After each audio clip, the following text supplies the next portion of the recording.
Hello बच्चों, welcome to my YouTube channel Neeraj classes में आपका स्वागत है। तो मुझे सभी स्टूडेंटों से आशा है कि सभी एमसीक्यू ध्यान से समझेंगे बच्चों। चलो चलते हैं आज की इस वीडियो पर। आज बच्चों मैं आपको साइंस के एमसीक्यू बताने जा रहा हूँ जो कि बोर्ड परीक्षा में बहुत ही इम्पोर्टेंट एमसीक्यू हैं। इससे पिछली वीडियो में मैंने हिंदी के एमसीक्यू बताए थे, सही है, जो कि बोर्ड परीक्षा के लिए बहुत ही इंपॉर्टेंट थे वे। आज मैं साइंस के एमसीक्यू 68 बताने जा रहा हूं जो कि पेपर में सारे ही लगेंगे एमसीक्यू 20 के 20। तो आप सभी बच्चों से मुझे उम्मीद है कि आप सभी बच्चे ध्यान से सुनेंगे इस वीडियो को, सुन के फिर सोल्व करेंगे अपने आप। तो पहला एमसीक्यू है हमारा, 1 किलोवाट घंटा कितने जूल के बराबर होता है? तो 3.6 गुना 10 की घात 6 जूल। 1 किलोवाट घंटा कितने जूल के बराबर होता है बच्चों? 3.6 गुना 10 की घात 6 जूल के बराबर। दूसरा एमसीक्यू है, प्रकाश की चाल किस माध्यम में न्यूनतम होगी? हीरे में न्यूनतम होगी प्रकाश की चाल। प्रकाश की चाल किस माध्यम में न्यूनतम होगी बच्चों? हीरे में। तीसरा एमसीक्यू है, चुंबकीय क्षेत्र की तीव्रता का मात्रक है। चुंबकीय क्षेत्र की तीव्रता का मात्रक क्या है? टेस्ला। ऑप्शन में टेस्ला तो टेस्ला लगाएंगे, टेस्ला नहीं है, या फिर ऑप्शन में न्यूटन प्रति एम्पियर मीटर होगा। न्यूटन प्रति एम्पियर मीटर, ये चुंबकीय क्षेत्र के मात्रक है बच्चों ये। अगला एमसीक्यू है, विद्युत शक्ति की इकाई होती है। विद्युत शक्ति की इकाई होती है बच्चों, क्या होती है? वाट। अगला एमसीक्यू है पांचवा, एक उत्तल लेंस की फोकस दूरी 10 सेंटीमीटर है तो वक्रता त्रिज्या होगी। अगर बच्चों फोकस दूरी से वक्रता त्रिज्या निकालनी है तो फोकस दूरी की वक्रता त्रिज्या डबल हो जाएगी। फोकस दूरी से क्या निकालनी है बच्चों? वक्रता त्रिज्या। तो फोकस दूरी क्या हो जाएगी? उसकी डबल हो जाएगी। 10 है तो 20 हो जाएगी, 20 है तो 40 हो जाएगी। तो वक्रता त्रिज्या कितनी हो जाएगी बच्चों? 20 सेंटीमीटर। अगला एमसीक्यू है, लेंस की क्षमता की इकाई होती है। लेंस की क्षमता की इकाई क्या होती है बच्चों? डायोप्टर। अगर ऑप्शन में डायोप्टर है तो डायोप्टर लगाएंगे, अगर डायोप्टर नहीं है तो कैसे लगाएंगे हम? लेंस की क्षमता का फॉर्मूला होता है P बराबर 1/f। F हमारी फोकस दूरी होगी यहाँ, P हमारी लेंस की क्षमता होगी। तो P बराबर 1/f। F हमारी फोकस दूरी का मात्रक मीटर, 1/मीटर होगा। तो P बराबर 1/मीटर को लिख देंगे बच्चों प्रति मीटर। 1/मीटर को लिख देंगे प्रति मीटर। तो लेंस की क्षमता का मात्रक प्रति मीटर भी हो जाएगा। ध्यान से देखेंगे सभी बच्चे।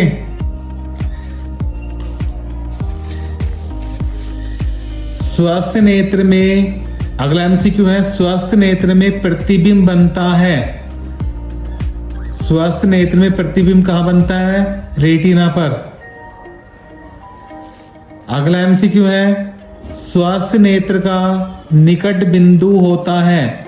स्वस्थ नेत्र का निकट बिंदु होता है, कितना होता है बच्चों? 25 सेंटीमीटर। इन दोनों में से एक विकल्प आएगा जरूर बच्चों, तो ध्यान से देखेंगे सभी।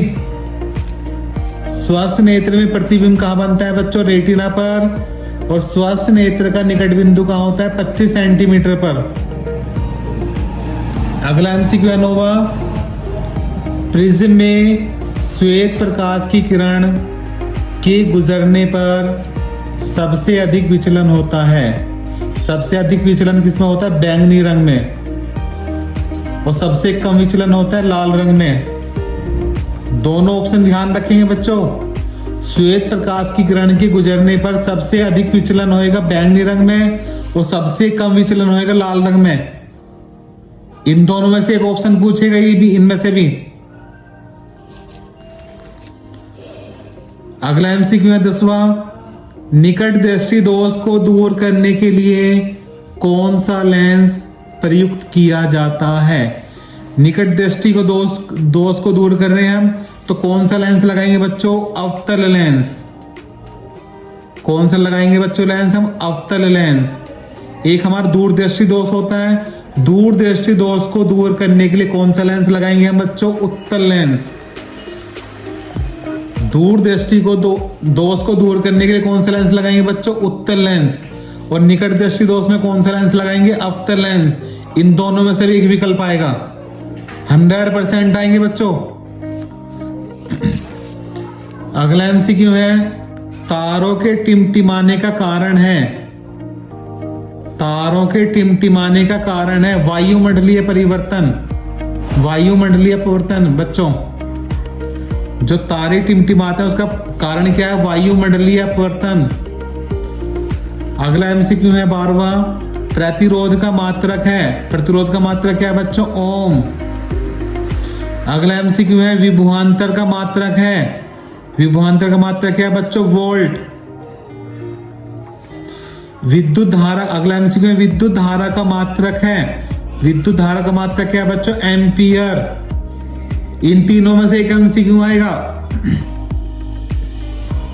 प्रतिरोध का मात्रक ओम, विभवांतर का मात्रक वोल्ट, विद्युत धारा का मात्रक एम्पियर। अगला एमसीक्यू है 15वां, ओम के नियम के अनुसार विभवांतर एवं धारा के बीच ग्राफ होगा। विभवांतर और धारा के बीच के ग्राफ को बोलते हैं हम सरल रेखा।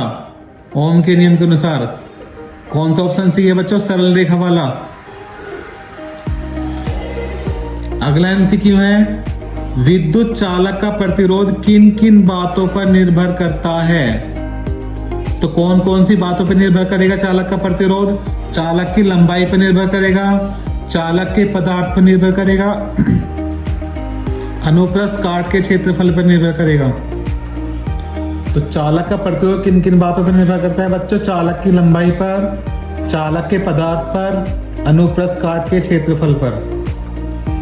ये बच्चे 16 एमसीक्यू हैं। इन एमसीक्यू को सब बच्चे ध्यान से समझेंगे, जो कि बोर्ड परीक्षा के लिए बहुत ही इंपॉर्टेंट एमसीक्यू है। चलो चलते हैं अगले एमसीक्यू पर।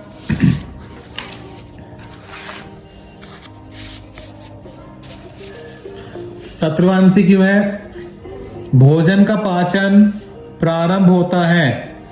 भोजन का पाचन प्रारंभ होता है मुंह से। अगला है, कौन सा एंजाइम लार में पाया जाता है। कौन सा एंजाइम लार में पाया जाता है, कौन सा बच्चों, टाइलिन। टाइलिन एंजाइम है वो लार में पाया जाता है। अगला एमसीक्यू है, मानव शरीर की सबसे छोटी हड्डी कहाँ है। सबसे छोटी हड्डी है स्टेप्स। मानव शरीर की सबसे छोटी हड्डी कौन सी होती है बच्चों, स्टेप्स, जो कान में पाई जाती है। कान में पाई जाती है स्टेप्स हड्डी, और वो क्या कहलाते हैं, सबसे छोटी हड्डी है मानव शरीर की। अगला एमसीक्यू है, मानव शरीर की सबसे बड़ी ग्रंथि है। मानव शरीर की सबसे बड़ी ग्रंथि है बच्चों यकृत, जिसे बोलते हो लीवर। अगला एमसीक्यू है, शरीर का तापक्रम कहाँ नियंत्रित होता है। जो शरीर का तापक्रम है, टेम्परेचर है, कहाँ कंट्रोल होता है बच्चों, हाइपोथैलेमस में। हाइपोथैलेमस में कंट्रोल होता है, नियंत्रित होता है बच्चों। अगला, एक स्वस्थ मनुष्य का रक्तचाप होता है 120 से 80, 120/80, यानी कि नॉर्मल 120 होना चाहिए, ज्यादा से ज्यादा 120, कम से कम 80। इसका ही मतलब है सामान्य 120 होना चाहिए और कम से कम 80 होना चाहिए। इतना ब्लड प्रेशर होना चाहिए बच्चों स्वस्थ मनुष्य का। रक्तचाप बोलते हैं ब्लड प्रेशर को। अगला एमसीक्यू है, रक्त किस प्रकार का ऊतक है। रक्त किस प्रकार का ऊतक है, संयोजी ऊतक। अगला एमसीक्यू है, रक्त का पीएच मान है 7.5। रक्त यानी कि खून, तो खून का पीएच मान कितना है बच्चों? 7.2। 26वां एमसीक्यू है, लाल रक्त कणिकाओं का निर्माण होता है। लाल रक्त कणिकाओं का निर्माण होता है कहाँ होता है? लाल अस्थि मज्जा में, जिसे बोलते हैं हम आरबीसी शॉर्टकट में, आरबीसी। लाल रक्त कणिका को बोलते हैं आरबीसी का निर्माण कहाँ होता है बच्चों? लाल अस्थि मज्जा में। अगला एमसीक्यू है, लाल रक्त कणिकाओं का जीवन काल होता है 120 दिन। लाल रक्त कणिकाओं का जीवन काल कितना होता है? 120 दिन। अगला एमसीक्यू है, कशोरुक दंड में हड्डियों की कुल संख्या। कशोरुक दंड में हड्डियों की कुल संख्या कितनी होती है? 33। अगला एमसीक्यू 29वां, मनुष्य के हृदय का स्पंदन 1 मिनट में कितनी बार धड़कता है? 72 बार। 30वां एमसीक्यू है, यकृत स्त्रावित होता है कहां से होता है बच्चों? पित्तरस से। 31वां एमसीक्यू है बच्चों, मनुष्य के हृदय में कोष्ठों की संख्या होती है 4। 32वां एमसीक्यू है बच्चों, पौधों में जल का परिवहन होता है किसके द्वारा होता है? जाइलम द्वारा। 33वां एमसीक्यू है, वृक्कों का कार्य होता है। वृक्कों का कार्य होता है क्या होता है बच्चों? उत्सर्जन से। 34वां एमसीक्यू है, मादा लिंग हार्मोन कहलाता है। मादा लिंग हार्मोन कहलाता है एस्ट्रोजन। 35वां एमसीक्यू है, इंसुलिन नामक हार्मोन स्त्रावित होता है। इंसुलिन नामक हार्मोन स्त्रावित होता है कहां से होता है बच्चों? अग्नाशय से। अगला एमसीक्यू 36वां, परागकोश में होते हैं परागकण। परागकोश में क्या होते हैं बच्चों? परागकण। ये 36 एमसीक्यू हैं बच्चों। मुझे उम्मीद है आप सभी बच्चे सही अच्छी तरह समझ रहे होंगे। ये बच्चों 36 एमसीक्यू हैं जो कि परीक्षा के लिए बहुत ही इंपॉर्टेंट हैं। 100% आएंगे पेपर में ये, पर सभी बच्चे ध्यान से समझेंगे इनको। चलो चलते हैं आगे एमसीक्यू पर। इनसे आगे एमसीक्यू है 37वां एमसीक्यू है, किस पौधे में पुष्प एक लिंगी होते हैं? पपीते में। किस पौधे में पुष्प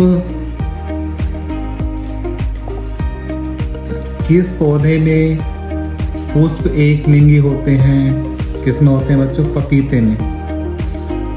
अगला एमसीक्यू है, द्विखंडन विधि द्वारा अलैंगिक जनन होता है। कैसे हो? किस में होता है बच्चों? अमीबा में। अगला एमसीक्यू है 39वां, मुकुलन पाया जाता है। मुकुलन पाया जाता है किस में पाया जाता है? हाइड्रा में। बहुत ही इंपॉर्टेंट एमसीक्यू है ये।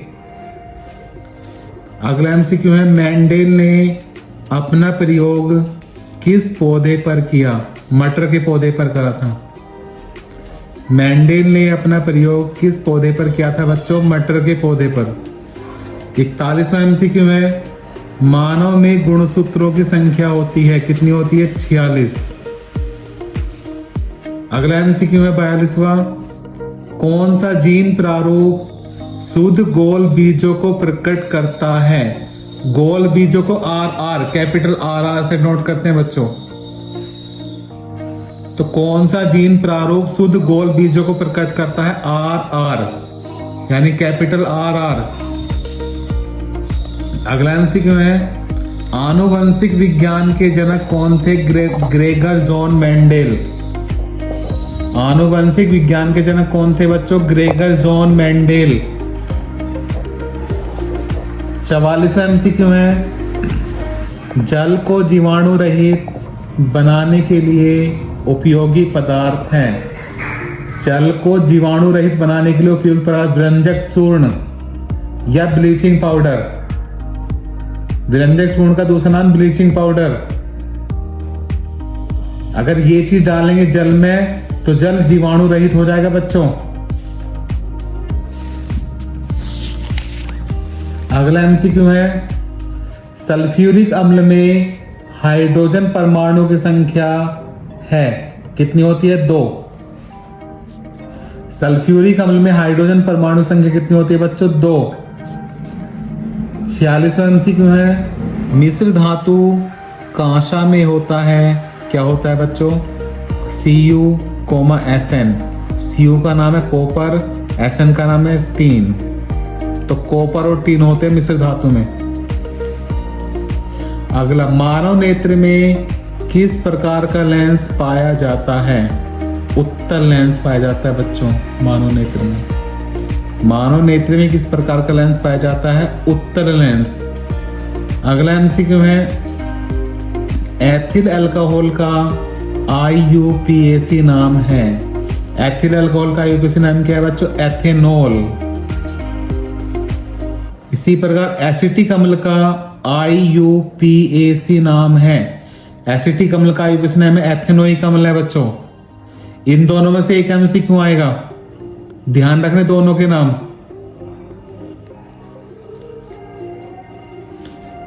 अगला एमसीक्यू है 50वां, आर्सेनिक है। आर्सेनिक क्या है बच्चों? उपधातु।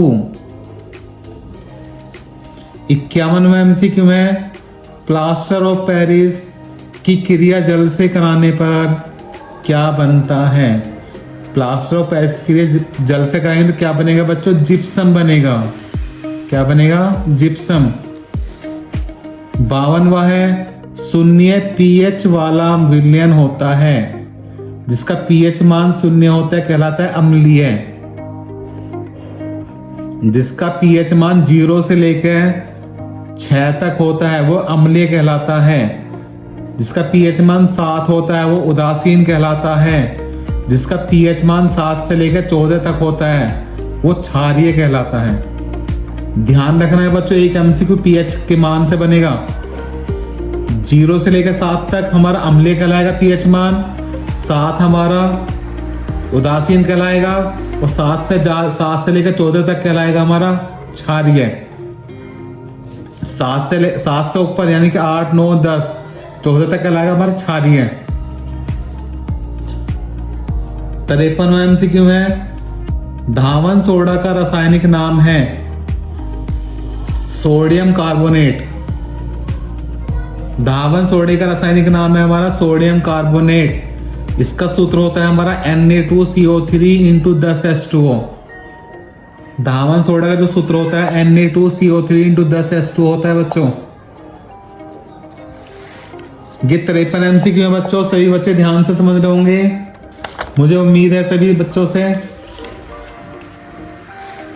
54वां एमसीक्यू है, शुद्ध जल का pH मान है 7 है। शुद्ध जल का pH मान कितना है बच्चों? 7। 55वां एमसीक्यू है, कैल्शियम नाइट्रेट का रासायनिक सूत्र है CaNO3 की ट्वाइस। CaNO3 की ट्वाइस। 56वां है, कार्बन को वायु में जलाने पर कार्बन डाइऑक्साइड गैस का बनना उदाहरण है। अगर हम कार्बन को वायु में जलाएंगे तो क्या बने? Carbon dioxide. तो इसके बनने का उदाहरण क्या? संयोजन अभिक्रिया। हमने क्या लिया बच्चों? कार्बन ली, कार्बन यानी कि C लिया, प्लस वायु में जलाएंगे तो ऑक्सीजन से क्रिया कराएंगे O2 का, तो क्या बनेगी हमारी? Carbon dioxide CO2। ये हमारी क्या कहलावा? कौन सी अभिक्रिया कहलावा बच्चों? संयोजन अभिक्रिया।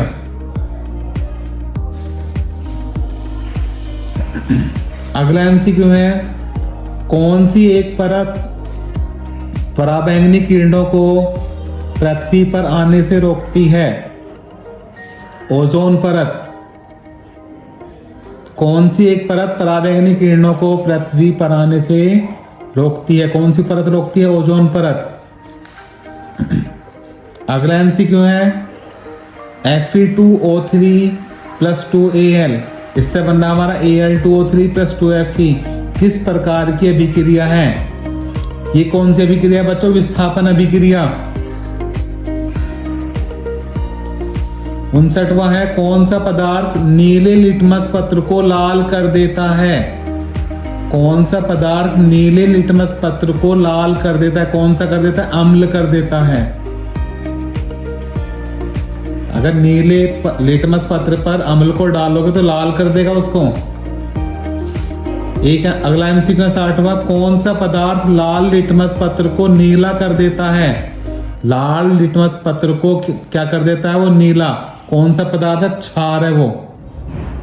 सभी बच्चे ध्यान देंगे, एक एमसीक्यू इसमें से बनेगा, इन दोनों में से। यानी कि नीले लिटमस पत्र को लाल कौन कर देगा? अम्ल कर देगा। और लाल लिटमस पत्र को नीला कौन कर देगा बच्चों? क्षार कर देगा। अगला एमसीक्यू 61वां, शरीर की सबसे लंबी कोशिका है क्या? कौन सी कोशिका है शरीर की सबसे लंबी? तंत्रिका कोशिका। शरीर की सबसे लंबी कोशिका कौन सी है बच्चों? तंत्रिका कोशिका। 62वां एमसीक्यू है, कौन सी धातु चाकू से काट सकते हैं? सोडियम। सोडियम को हम धातु से काट सकते हैं बच्चों, चाकू से। सोडियम धातु को किससे काट सकते हैं बच्चों? चाकू से। 63वां एमसीक्यू है, विद्युत बल्ब का फिलामेंट किसका बना होता है? विद्युत बल्ब का फिलामेंट किसका बना होता है बच्चों? टंगस्टन का। बहुत इंपॉर्टेंट एमसीक्यू, हर बार आ रहा है लगातार। 64वां है, किसी भी उदासीन विलयन का पीएच मान, अभी मैंने ऊपर बताया था, उदासीन विलयन का पीएच मान क्या होता है बच्चों? 7। 65वां एमसीक्यू है, बायोगैस का मुख्य घटक मीथेन गैस। बायोगैस का मुख्य घटक कौन सा है बच्चों? Methane gas. 66वां है, विद्युत का सबसे अच्छा चालक कौन होता है? चांदी। विद्युत का सबसे अच्छा चालक कौन होता है बच्चों? चांदी। 67वां है, ग्रीन हाउस गैस है। ग्रीन हाउस गैस कौन सी है बच्चों? CO2 यानी कार्बन डाइऑक्साइड गैस। 68वां है, वास्तविक प्रतिबिंब हमेशा कैसा बनता है? वास्तविक प्रतिबिंब कैसा बनता है बच्चों? उल्टा। कैसा बनता है? उल्टा। ये बच्चों 68 एमसीक्यू थे जो कि बोर्ड परीक्षा के लिए बहुत ही इंपॉर्टेंट थे। मेरे प्यारे बच्चों, मैंने भी 68 एमसीक्यू कराए थे जो कि बोर्ड परीक्षा 2025 के लिए बहुत ही इंपॉर्टेंट है। आप सभी ने ध्यान लगा कर सुने होंगे। जो बच्चा ध्यान सुनेगा वो परीक्षा में अच्छे नंबर लाएगा। बट इन 68 एमसीक्यू में से ही पेपर में आएंगे, 20 के 20 एमसीक्यू मिलेंगे इनमें से। तो मुझे उम्मीद है आप सभी बच्चों से, आपने सभी ने ध्यान लगा के सुने होंगे। और मैं इसी प्रकार एक वीडियो लेकर और आऊँगा एसएसटी की, उसमें भी एमसीक्यू होंगे। मैं एसएसटी की वीडियो लेकर आऊँगा बच्चों, तो सभी बच्चे ध्यान से समझेंगे। तो मेरी वीडियो पसंद आए तो लाइक, सब्सक्राइब, शेयर करना ना भूले बच्चों। लव यू बच्चों, बाय बाय।